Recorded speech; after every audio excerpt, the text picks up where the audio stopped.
एक बार एक आदमी अपनी समस्याओं से परेशान होकर यही सोचने लगा कि अगर मुझे भगवान मिल जाए तो मैं उनसे जरूर पूछूंगा कि इतनी समस्याएं मुझे क्यों दिए हैं जिनसे मैं निकल ही नहीं पा रहा हूँ।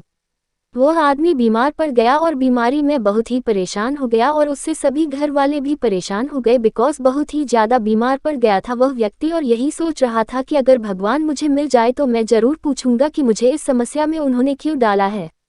आदमी अपनी बीमारी से ठीक ही नहीं हो पा रहा था। उसने बहुत इलाज कराया पर समस्या वैसी की वैसी ही बनी रहे और इस प्रकार एक साधु महाराज जी उनके गांव में आए। फिर वह व्यक्ति सोचने लगा कि साधु महाराज से ही अपनी समस्या का समाधान करवाऊंगा और इस प्रकार वह बीमारी की हालत में ही साधु महाराज जी के पास गया और कहा कि साधु महाराज जी ऐसा उपाय बताएं कि मेरी बीमारी ठीक हो जाए। साधु महाराज जी ने उसे देखा और कहा कि तुम्हारी कोई समस्या नहीं है, सिर्फ एक समस्या है कि अगर तुम भगवान पर विश्वास करोगे तो तुम्हारी सारी समस्या समाप्त हो जाएंगे। तभी उस व्यक्ति ने कहा कि मुझे भगवान से तो मिलना है क्योंकि उनसे ही पूछूंगा कि मेरी इतनी समस्या क्यों बढ़ गई है और मैं इन समस्याओं से क्यों नहीं निकल पा रहा।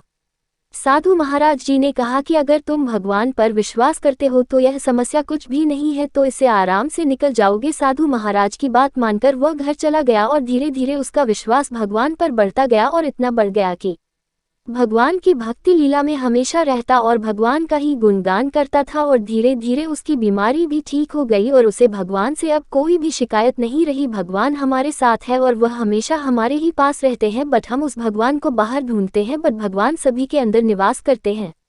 अगर आप भी भगवान से सच्चे मन से प्रार्थना करते हैं तो वह आपकी बात हमेशा सुनने के लिए तैयार रहते हैं। उनकी कृपा पाने में कुछ समय लग जाता है जिसके बाद सभी को लगता है कि भगवान उनकी बात नहीं सुन रहे हैं, मगर यह सच नहीं है। भगवान सभी की बातें सुनते हैं अगर आप उनका ध्यान सच्चे मन से लगते हैं। अगर आपको ये कहानी पसंद आई है तो शेयर करें।